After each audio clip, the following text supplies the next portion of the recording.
waaw tey nag dañoo ñëwoon fii ci centre bi dajee fii ci ndimbalu PNUD programme des Nations Unies pour le développement ak ci ndimbalu ministère de l'économie ñu dajale fi maire yi élus locaux yi dajale fi chef de service yi dajale fi autorité administrative yi les partenaires programme yëpp pour jéem a waxtaan naka la ñuy defee ba li ñuy waxee ODD jëm ko vraiment mën ko jëmbat ci biir communes yi ci biir département yi comme ñooñu ñoo fa nekkal ce sont des démembrements état bi la bu ñu toogee waxtaan nag am na question yu bëri yu fi jógee mais ay réponses yu leer jox nañ fi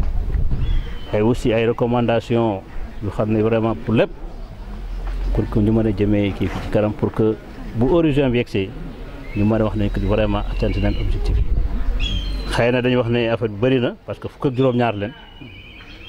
man lu ma sañoon léegi ñu dem ci par ñaar par ñett parce que boo xoolee ne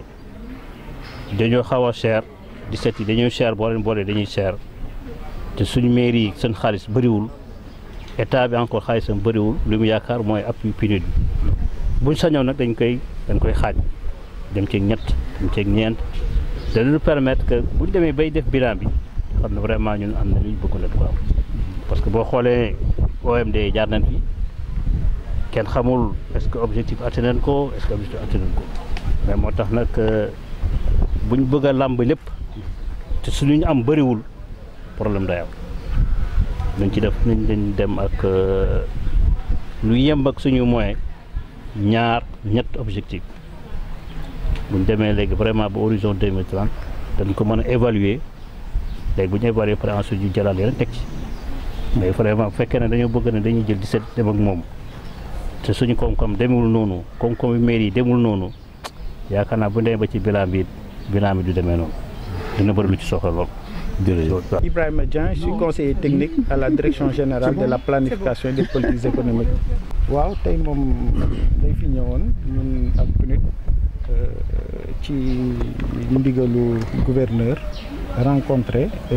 ñi nekk ci dëkk bi pour waxtaan ak ñoom ci wàllum objectif yi nga xamante ni communauté internationale depuis 2015 moom la adopté fii ba 2030 xëy na mooy marqué politique publique yi nekk ci àddina bi ci kaw nag xëy na lee am na liggéey bu ñu def ba chaque année ñu ngi bind benn genre rapport pour xool fan lañ ci toll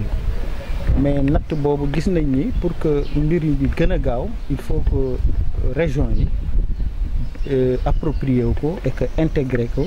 ñun dañu permettre trajectoire yi ñuy définir ñu mën leen atteindre à terme fii rek 2030 donc tey population yi appropriation boobu la ñu bëggoon togg tàggat ñi xam lan mooy ODD 1 ba ODD 17 ci biir ODD 1 lan moo ci nekk et ensuite nan la ñuy war a préparer woo pour incha allah prendre loolu yëpp en charge si ni ñuy suivre dynamique gu région bi annuellement créer lu mel ne genre ay plateforme pour si projet d'initiative locale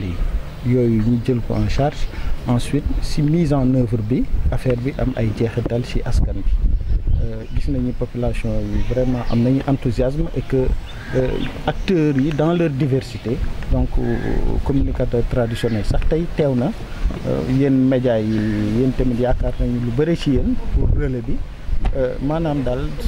bëgg nañu kontaan nañu ci ñi fi ñëw ñëpp tey bésu àjjuma la xëy na gànt am na mais nit ñi toog nañu ba waxtu bi yàlla xam na ni échange yi yaakaaruñu woon sax mu dem en profondeur fi ñu toll donc suñu xol sedd na vraiment. maanaam ODD boobu nga tudd léegi muy ODD 5 si lu mu si jublu moom mooy que jigéen ak ñi nga xamante ni gisuñu seen bopp ba léegi si politique économique bi mu nekk handicapé bi mu nekk xale bi mu nekk ki nga xamante ni xëy na amul kàddu amul accès si médias yi du wax mais fa mu nekk coono mi ngi koy sonal ñun catégorie yooyu yëpp la ñu gis ni war nañu def en sorte que ñu jege leen xam ñoom lan moo lañ yaakaar ni su leen ko defalee seen situation dana amélioré wu donc du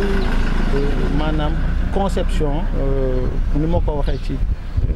nasaraan léegi tendancieuse mais ñun dañuy gis ni catégorie yi nga xam ne yëpp dañ leen bàyyi laisser en rade dañ leen bàyyi pour compte donc kenn maanaanu leen ci politique yi pour ñu jël leen en charge ba ku nekk gis ci bopp yokkute su dee am ñëpp yokk ba yëg ko ñun noonu la ñu gisee ODD boobu. Je vous remercie de votre question et vous dire d'emblée que cet atelier vient à son heure. Vous savez que l'État du Sénégal compte développer le capital humain. Et maintenant, si on veut développer le capital humain, il y a des sous-secteurs par lesquels il faut passer, ce qu'on appelle ici des ODD. Alors, pour l'atteinte maintenant de ces objectifs, l'État vraiment veut mettre vraiment à contribution les collectivités territoriales pour leur permettre maintenant de s'approprier de ces différents ODD.